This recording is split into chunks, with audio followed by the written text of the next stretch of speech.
Hello friends, आता आपण बघूया 18 ऑगस्टचा लग्नानंतर होईलच प्रेमचा एपिसोड रिव्ह्यू.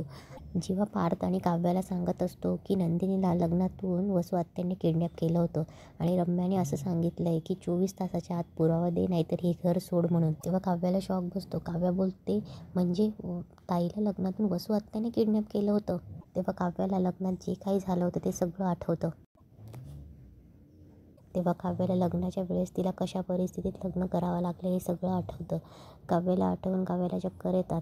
काव्या खाली कोसळणार तेवढ्यात पार्थ तिला पकडतो आणि जीवा पाणी घ्यायला जातो. तेव्हा मानिनी काव्याला पाणी देते. पार्थ काव्याला पाणी पाजतो.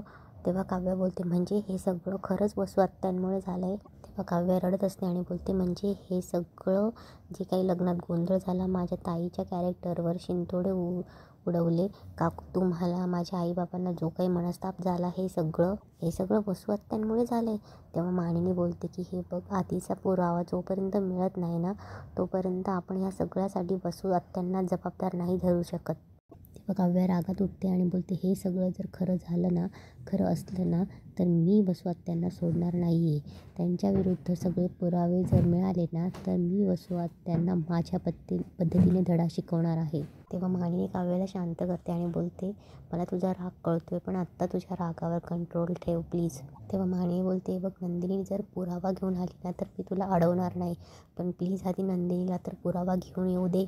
तेव्हा काव्या बोलते, काकू ताई कुठे, मला ना त्याची खूप काळजी वाटते. पार्थ प्लीज ताईला फोन लावा ना. तेव्हा पार्थ आणि जीवा काव्याला शांत करतो. तेव्हा जीवा बोलतो, काव्या प्लीज शांत हो, नंदिनी पुरावे आणण्यासाठीच गेली आहे, प्लीज पॅनिक होऊ नकोस. तेवढ्यात जीवाचा फोन येतो. तेव्हा जीवा बोलतो, नंदिनीचाच फोन आहे. तेव्हा पार्थ बोलतो, स्पीकरवर ठेव. तेव्हा काव्या बोलते, ताई कुठेस तू, प्लीज लवकर घरी ये, मला तुझी काळजी वाटते. तेव्हा नंदिनी तिकडनं बोलते की हो शांत हो प्लीज. तेव्हा नंदिनी बोलते, मी येते घरी, पण सगळं काही ठीक आहे ना. तेव्हा काव्या बोलते की ताई, आम्हाला कळलं आहे सगळं वसू आत्याबद्दल. तेव्हा काव्या बोलते, तू वसू आत्याच्या विरोधात पुरावा शोधायला गेली आहे, तुला सापडला आहे का पुरावा. तेव्हा नंदिनी बोलते, हो मला मिळाला आहे पुरावा, आणि हा पुरावा वसू आत्यांचं खोटं सगळ्यांसमोर आणेल याची मला खात्री आहे. तेव्हा नंदिनी बोलते की तोपर्यंत काव्या तू घरात काहीही करू नकोस. तेवढ्यात जीवा फोन घेतो आणि बोलतो, नंदिनी मला सांग तू कुठेस, मी घ्यायला येतो. तेव्हा नंदिनी बोलते, त्याची काहीही गरज नाही आहे, मी पुरावा घेऊन सरळ घरीच येते. तेव्हा मानिनी बोलते की नक्की काय पुरावा मिळाला असेल नंदिनीला. तेवढ्या तिकडे वसू विक्रमला बोलत असते की कालपासून ना असं वाटतंय ना विक्रम, की आपल्या घराला कोणाचं तरी सुतक लागलं आहे. आजपर्यंत माझ्यावर असे घाणेरडे आरोप कुणीच केले नव्हते रे विक्रम. मला सांग ना, मला नंदिनीला किडनॅप करून काय भेटणार आहे. पार्थ भाचा आहे रे माझा. हो, पार्थचं नंदिनीशी लग्न होणार होतं. मला मान्य आहे की त्यांचं लग्न नाही व्हावं म्हणून मी खूप प्रयत्न केले, पण मग त्याची कारणंही तुला माहिती आहे ना रे विक्रम. पण असं असलं तरी मी लग्नात सहभागी झाली ना रे विक्रम, आणि तेही आनंदाने. आणि मीच नाही, रम्यासुद्धा, तिने तर केक आणला होता. तेव्हा विक्रमला लग्नात रम्याने केक आणला ते आठवतं. तेव्हा वसू त्याला बोलत असते की एवढं सगळं केल्यावरही माझ्यावर असले घाणेरडे आरोप लावले जात आहेत. तेव्हा वसू रडायला लागते. तेव्हा विक्रम बोलतो की वसुताई, मला पूर्ण खात्री आहे की तू असं काही केलं नसणार आहे. नक्की त्या नंदिनीचाच गैरसमज झाला आहे. तिला तिची चूक कळली ना तर समजेल बरोबर सगळं. ती स्वतःहून माफी मागायला येईल बघ तुझी. तेव्हा वसू बोलते, तिने माफी मागून काय उपयोग आहे रे विक्रम, व्हायची ती बदनामी झालीच ना माझी. तेव्हा वसू बोलत असते की आपलीच मुलं आपल्यावर जेव्हा डाग लावण्याचा प्रयत्न करतात ना तेव्हा मेल्यासारखं होतं रे विक्रम, आणि वसू रडायला लागते. तेव्हा विक्रम बोलतो, ताई तू शांत हो, काही तू बदनाम वगैरे झाली नाही आहेस. तेव्हा वसू विक्रमला बोलते की मला एकटं पडू देणार नाही ना विक्रम तू. मला आणि रम्याला तुझ्याशिवाय कोणी नाही आहे रे विक्रम, आम्हाला एकटं नको पडू देऊस. इकडे रम्या जोरजोरात मंदिराची घंटी वाजत असते. तेव्हा मानिनी सगळे घरातले येतात आणि बोलतात की रम्या कशाला एवढा आवाज करतेस.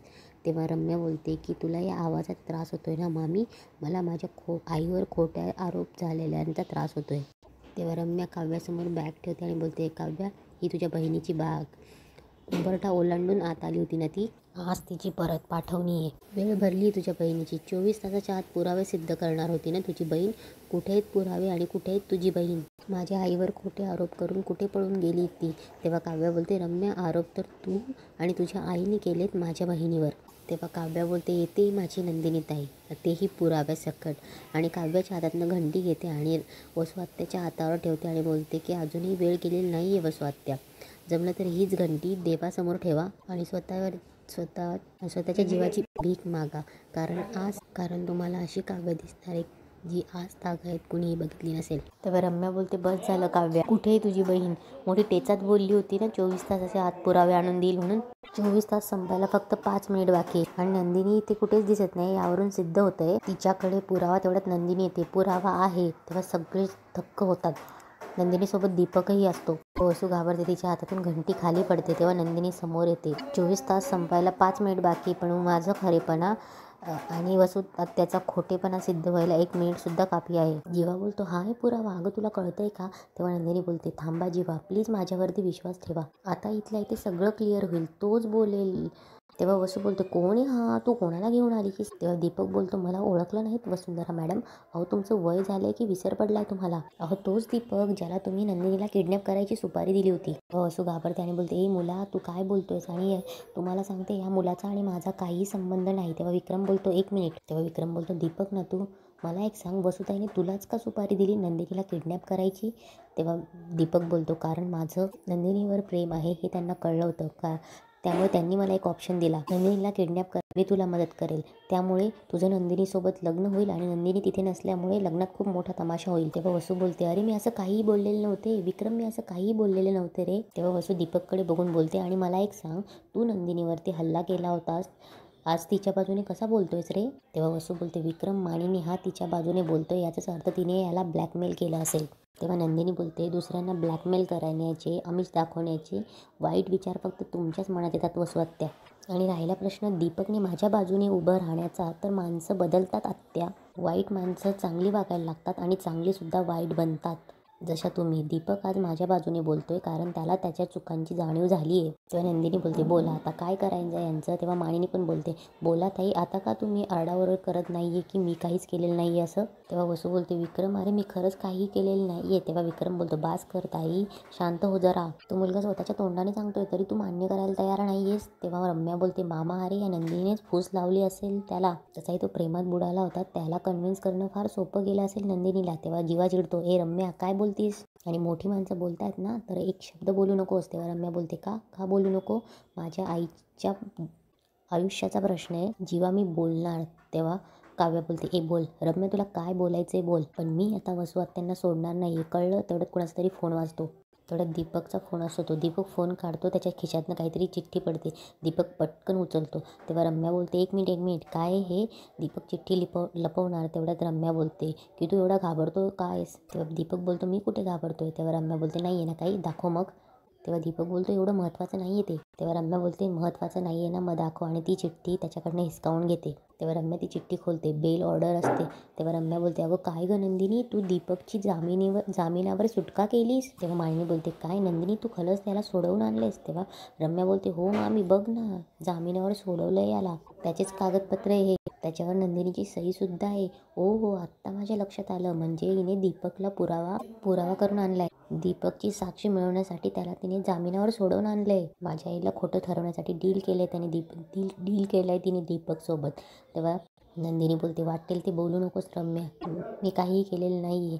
तेव्हा विक्रम बोल, म्हणजे तू दीपकला जामीन मिळवून दिलेलं नाही असं? तेव्हा नंदिनी बोलते, नाही बाबा.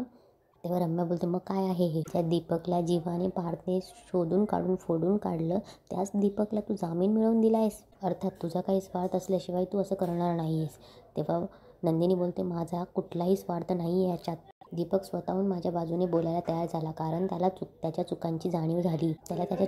चुकांची जाणीव झाली. त्याने माझ्याकडे माफी मागितली होती की मी त्याला बोलली की हे शक्य नाही आहे, मी फक्त फार तुला जामीन मिळवू देऊ शकते.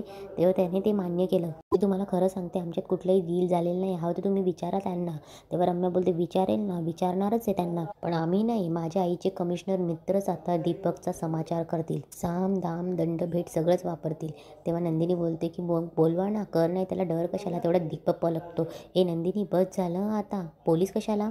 दीपक, तू कुठलीच काळजी करू नकोस, तुला काही होणार नाही. नंदिनी बोलते, तू जे मला बोलायला सांगितलं होतंस ना, ते सगळं बोललोय मी, पण आता जर पोलीस येणार असतील ना, तर मी तुझी साथ देणार नाही. तेव्हा वसू दीपकचा शब्द उचलते, साथ देणार नाही म्हणजे? विक्रम, ऐकलंस ना काय बोलतोय ते? तेव्हा विक्रम बोलतो, नंदिनी काय प्रकारे हा? तेव्हा नंदिनी बोलते, बाबा मलाच कळत नाही हा अचानक कसा बोलतोय ते? तेव्हा तेव्हा रम्या दीपकची कॉलर धरते आणि बोलते, काय रे, काय बोललास रे? जे बोलायला सांगितलं होतं ते बोललो म्हणजे? तिने असं काय बोलायला सांगितलं, बोलतोयस की बोल. आणि रम्या त्याच्या कानाखाली वाजवते. तेव्हा दीपक बोलतो की मला नंदिनीने वसुंधरा मॅडमबद्दल खोटी साक्ष द्यायला लावली होती.